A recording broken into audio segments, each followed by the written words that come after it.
Thanks for joining us right here on Lookup Weekend. My name is John Matava. Our sign language interpreter tonight is Felista Adundo. Tonight, we have a lot for you, but first, let's take a look at the stories making headlines at this hour.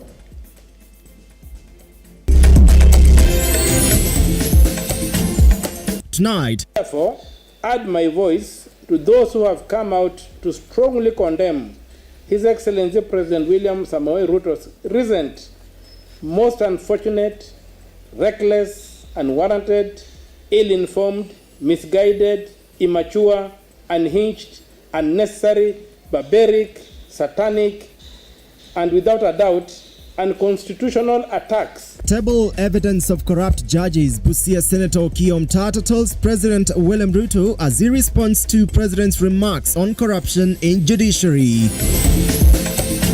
His Excellency has directed that all countries around the world, including Africa, Asia, America, Australia, and all over the world, are able to come in visa-free. The first group of tourists arrive in the country under the visa-free policy. We show you the process. And 2 children sent to fetch firewood drawn in a well in Gitamayu, Kiambu County.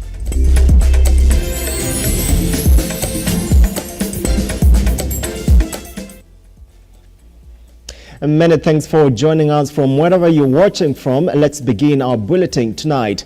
The first batch of visa-free foreigners arrived in the country today, 4 days after the program was scheduled to begin. Interior Principal Secretary Julius Bitok said the visitors arrived at the Jomo Kenyatta International Airport using the electronic travel authorization system. He noted that 5,000 ETA applications have already been received, with 2,141 approved so far. The ETA application replaced the visa after the president's directive that Kenya would be visa-free beginning 2024. Here are more details about that story. Beginning January 2024, Kenya will be a visa-free country. President William Ruto, during last year's Jamhuri Day celebration, announced that the country will adopt a free visa regime for all international visitors starting January 1st, 2024. Today, the government officially listed this law in the Government Gazette. It shall no longer be necessary for any person from any corner of the globe to carry the burden of applying for a visa to come to Kenya. To echo the call of the Turkana people to the world, Tobongu Lore, a simple message to humanity: welcome home. This is why the government of Kenya has abolished the requirement of visas for all visitors. To implement this new policy, we have developed a digital platform to ensure that all travelers to Kenya are identified in advance. The Jomo Kenyatta International Airport in Nairobi welcomed the initial group of international travelers benefiting from the Kenya's new visa-free policy. President William Ruto's decision to eliminate visa requirements for all travelers, regardless of their country of origin, has paved way for the at least 2,300 more visitors in the coming days. Over 51 countries around the world had already been enjoying a visa-free regime in Kenya. So right now, His Excellency has directed that all countries around the world, including Africa, Asia, America, Australia, and all over the world, are able to come in visa-free. According to the Gazette notice, individuals must apply for the electronic transportation authorization through the electronic portal and possess the authorization before embarking on their journey. All travelers to Kenya are identified in advance on an electronic platform. Consequently, all travelers will obtain electronic travel authorization as they come to Kenya. Kenya anticipates a significant increase in the number of visitors each year, currently at 2 million, through the implementation of this visa-free procedure. The electronic travel authorization system aims to manage the process and enhance travel convenience within Kenya. In terms of revenue, I think we are in a better position with ETA than we were with e-visa. We have put in all security measures to ensure that we are able to screen all passengers coming to Kenya, and that this is an improvement of the e-visa system. and that with ETA now, everybody coming to Kenya, we're able to get their information, we're able to cross-check whether they are on the watch list, and those people who are on the watch list are denied boarding from their countries of departure. John Matava, Lookuptv. Away from that, the family of slain blogger Daniel Muthiani, a liar sniper, has reiterated that they will not bury him until investigations into his death are complete. Speaking during Sniper's Requiem Mass held today in Meru County, the family urged the DCI to give speed-up investigations and ensure justice is served. Mevin Getembe now reports. Meru, Meru, Meru. You will not receive the blood of the innocent. The family of Daniel Muthiani, popularly known as Sniper, a former blogger in Meru County, held a requiem mass for the loved one, insisting that Sniper will only be buried upon completion of DCI investigation as they want justice served. Koti ya mwananchi wa Meru inajua muuaji ni nani. Afadhali kaunti yetu ikae bila kiongozi, tuondoe wauaji. Sniper, who was known to be a critic of Kawira Mwangaza's governance, met his death after he alleged suspect conducted him, claiming that he could meet Mwangaza to seek truth. Nilikuwa kwa hiyo list yao. Nilikuwa number 1, Sniper alikuwa number 2. Lakini kwa jina la Mwenyezi Mungu hatutakufa mpaka tutimize ndoto zetu. Leaders who attended the requiem mass applaud the Directorate of Criminal Investigation DCI for conducting investigation that led to the arrest of 5 suspects, among them Kawira Mwangaza's son and brother. Nataka kushukuru DCI na pia ODPP kwa ile kazi ambayo wanafanya. Na pia CS wetu Kindiki nataka kumshukuru kwa hiyo kazi ambayo wanafanya. Sio sisi tulisema ya kwamba ni mtoto wa governor alihusika kwa kifo ya Sniper. Sio sisi tulisema ya kwamba ni Gasege alihusika. Lakini DCI wamefanya uchunguzi na wamepata wale wamehusika. Tuko pamoja. So tunataka kushukuru serikali kwa hiyo. The family now says that plans to lay him to rest has been halted until completion of investigation is completed and justice prevails. Mevin Getembe, Lookuptv, Nairobi. Thank you so much, Mevin Getembe, for that story. Moving forward, the DCI detectives on Thursday evening arrested Meru Governor Kawira Mwangaza's son, brother, and 3 others in connection to the murder of Meru blogger Daniel Muthiani, alias Sniper. In court documents, DCI requested to detain Kenneth Mutua, Frederick Muriuki, Franklin Kimathi, Timothy Kinoti, and Murangiri Kenneth for 21 days to allow thorough investigations. According to police reports, the accused persons contacted the Meru blogger, scheduling a truce meeting with Governor Mwangaza. Moving forward, a family in Kianjakoma, Meru County, is calling on the government to intervene in a custody battle that has seen 7-year-old girl taken forcibly by her father. The family says that following a court judgment, the custody was given to the girl's mom, but her father cunningly took her away. The family of the 7-year-old Gitari Gititu is in distress. Their new year saddened by the possibility of not seeing her again. They remember with nostalgia the fateful day that Amos Njagi, the father, forcefully took her from the grandparents. Mtu alikuwa ameoa mtoto wangu anaitwa Amos Njagi. Mtoto wangu alikaa huko, alafu akaachana, akakunja kwangu, akakaa for 2 years. After that akapata opportunity ya kwenda Qatar. Baba alipojua mama ameenda Qatar, alikunja kwangu na akaimba mtoto na akaenda na yeye. Nancy also narrated that despite the court giving Jacqueline Muthoni custody over the child before flying to Qatar for greener pastures, Amos Njagi forcefully took the child and is nowhere to be found. Nilipojaribu kuambia mtoto wangu alikuwa amepewa custody ya mtoto wake, akaniachia. Hao walikataa na wakasema baba ndiye anavaa kukwenda na mtoto. Wamenichapa mpaka unaona hapa uso, wamenichapa mpaka mguu ameniumiza, wamenirushanisha wakichukua huyo mtoto. The family is now crying for help from the government and is determined to get full custody over their granddaughter. Sasa hivyo ningesema niambie serikali initafutie justice. Juu mtoto hakuna kwenye anaweza enda, apelekewe mama ya kambo na mama yake yako uhai. Faith Charles, Lookuptv. A somber mood has engulfed the Gitamayu village in Kiambu County after two brothers aged 6 and 8 years drowned in a shallow well while another escaped death narrowly. The third child is said to have rushed to alert security officers nearby. Neighbors now say the children had been sent to fetch firewood early morning when they came across a well that was uncovered. But given heavy rains in the area, they assumed it was a normal flooding and jumped inside until they met their death. Mimi nimezaliwa hapa.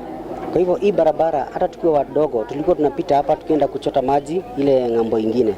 Sasa ukiangalia hii shimo imechimbwa tu kwa barabara na tunauliza kama wangechimba hii shimo na hawajaweka any safety ropes, wangechimba at least wangesonga huko kando ya shamba wachimbe.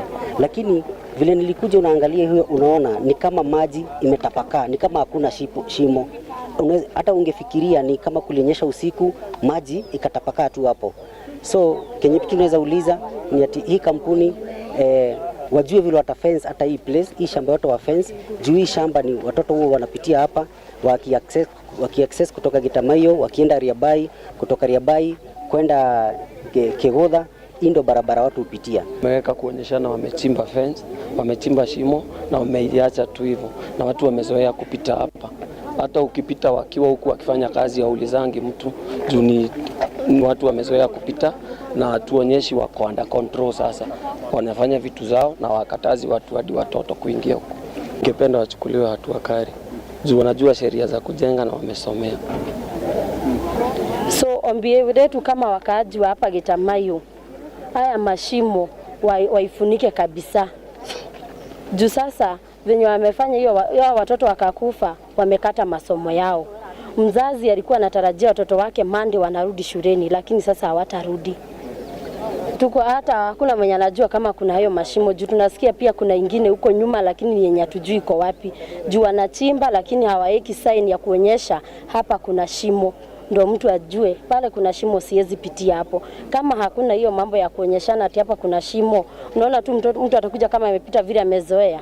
Alikuwa amejaribiwa kutolewa na wale watoto wengine, sababu unasikia kwamba watoto hawakuwa wawili tu, walikuwa watoto zaidi ya watatu.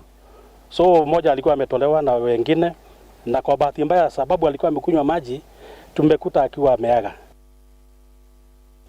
Indeed, a very sad story. And on that note, we're taking a quick commercial break right here in Look Up Weekend. Stay with us. We'll be coming back with more updates for you.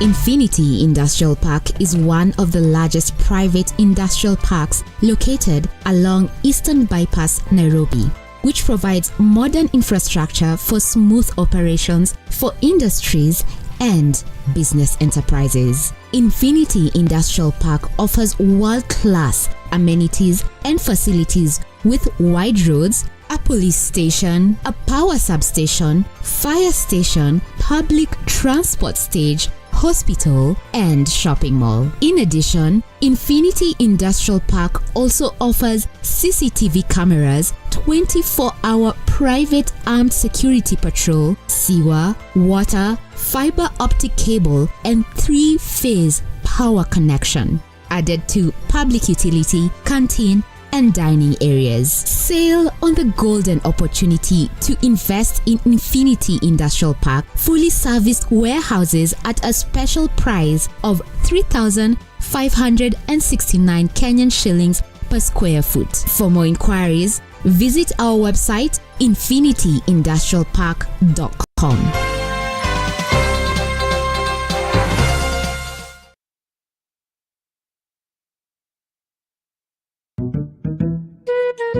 What about mambo fantastic if not scholastic? Chota kuchota na Hatia Supermarket imerudi. Ukifanya tu shopping ya shilingi 1,000, wewe unaingia kwa promotion ya chota kuchota na Hatia Supermarket. Watu wanaendelea kushinda ndani ya Hatia Supermarket.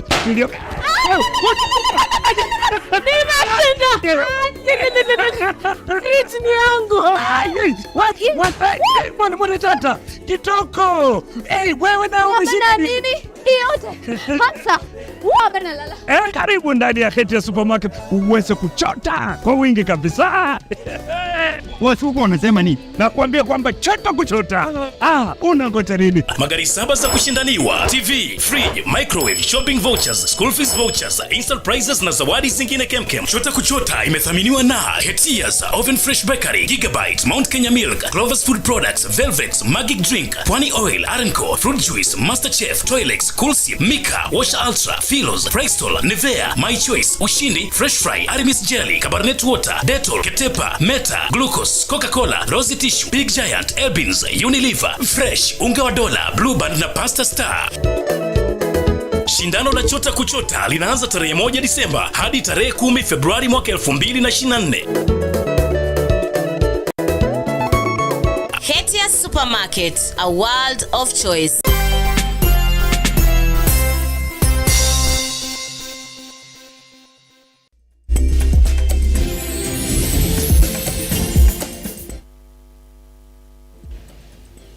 Welcome back. Thank you so much for staying with us. You can be part of this bulletin by sharing your comment on Facebook, Twitter, and as well as on Signet.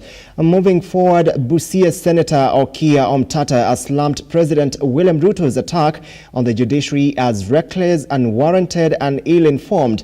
The legislature has dared President William Ruto to give evidence of corrupt judges in the judiciary, as Stanley Lugaria now reports.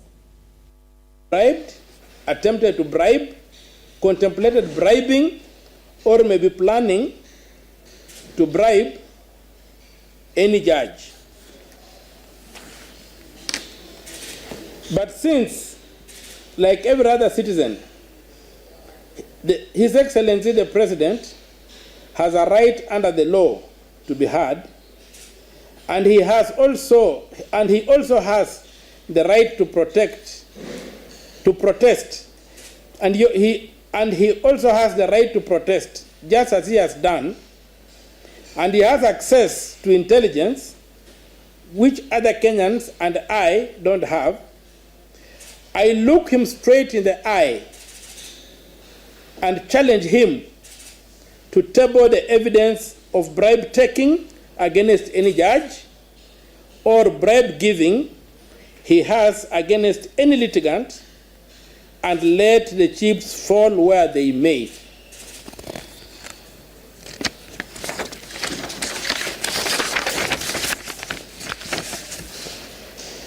It is in the interest of justice that the integrity of the judiciary is safeguarded by insulating it from both actions and omissions, be they political, administrative, or otherwise, that could undermine judicial authority.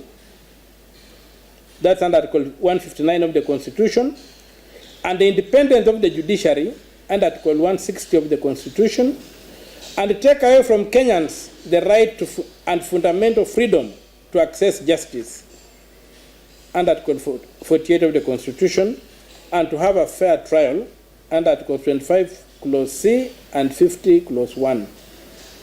Every organ of government and every resident of Kenya is subject to the law. No person or government is beyond the reach of the law. This principle is often called.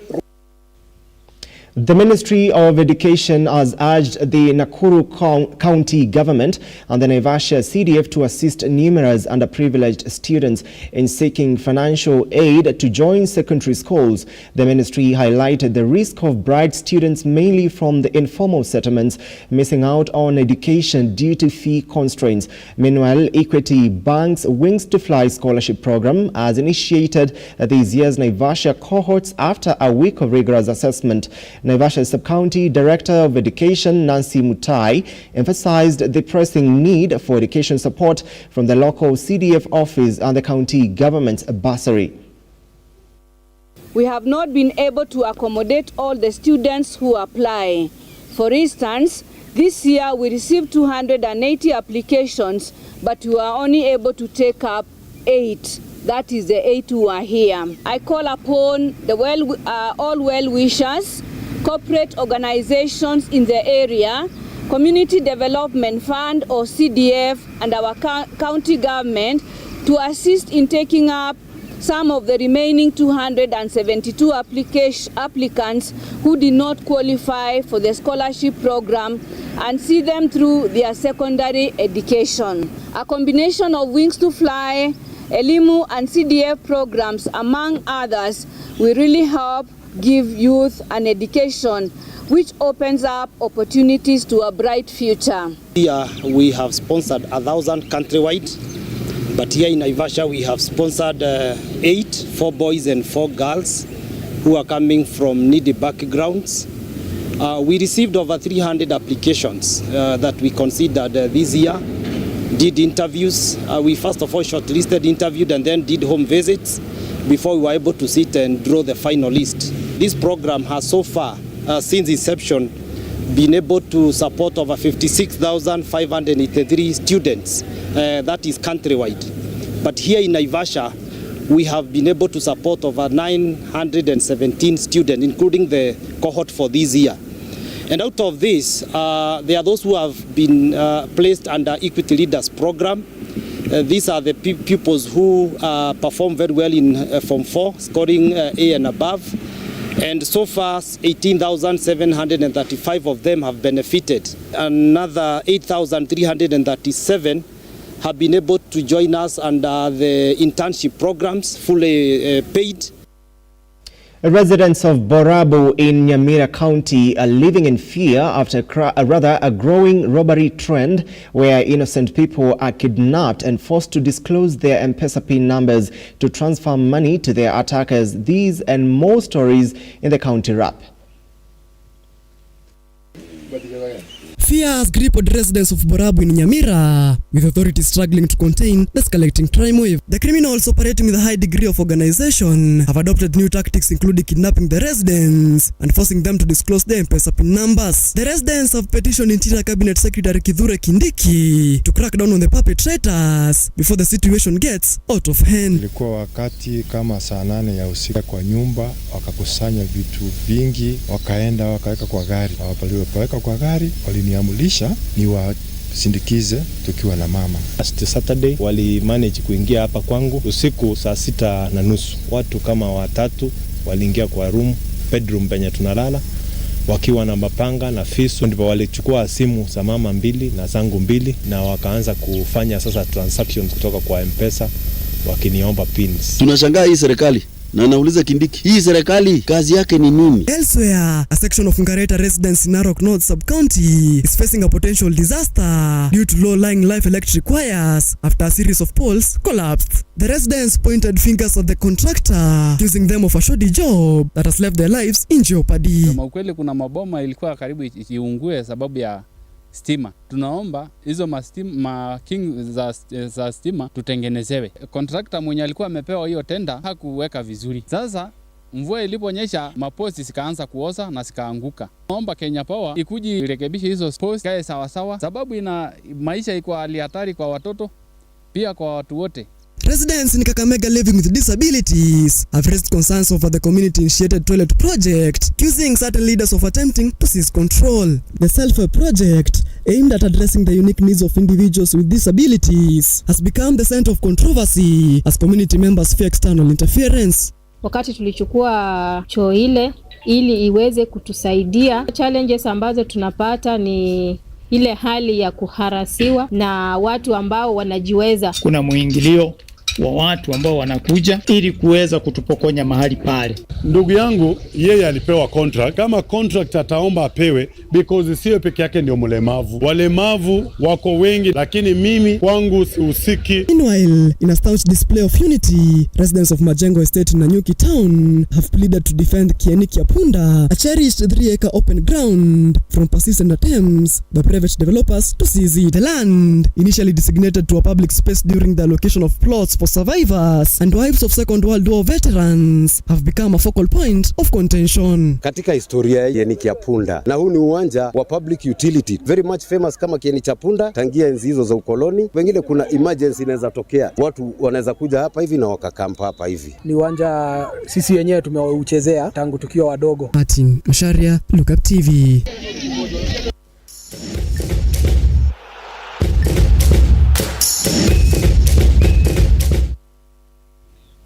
Well, let's cross over to some sporting action. The Samburu East Member of Parliament, Jackson Lekumontare, organized Mjumbe Cup tournament that included 4 awards in his constituency, with a game aimed at curbing keto wrestling and drug abuse among the youth. Beg your pardon.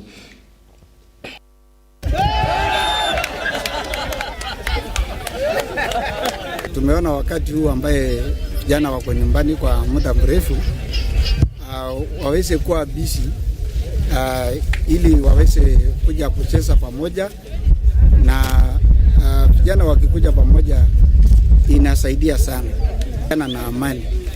Unajua the youth ndio sana sana wao wanatumika kwenda pengine mambo ya hata wizi wa ng'ombe na nini, lakini wakikuja pamoja vijana wanaweza kuinteract wakiwa makabila sote ambayo wako hapa Samburu East, na tunaweza kuminimize hiyo mambo kidogo ambaye vijana wanajiingiza mara kwa mara. Kwa hivyo tuko hapa kwa sababu ya hiyo, na vijana wetu nataka kuwapongeza kwa sababu wamekuja kutoka Waso, Wamba North, Wamba West na hapa Wamba East. Vijana wako hapa na inaona wako pia wana furaha kucheza. Moving forward, the FKF Premier League will enter its match week round 17 this weekend as defending champions Gor Mahia, who are on the league leaders with 34 points, would take on Posta Rangers. Bandari FC will face Nzoia Sugar, among other fixtures.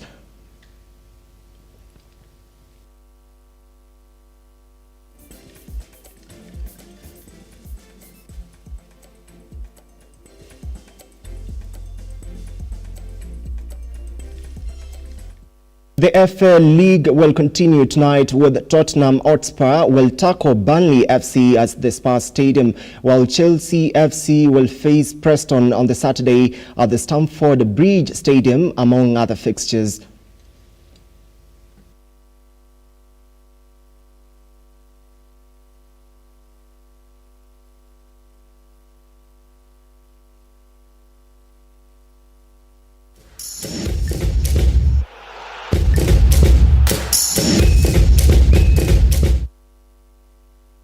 Well, and that is it from the news desk right here on Lookup Weekend. Many thanks for watching, and those that made this bulletin a success, not forgetting my director Duncan Arundel, the sound technician Sean Luke, and of course the rest of the team, we do say thank you. Our sign language interpreter tonight has been Felista Adundo. Please do have a good night. Bye-bye for now.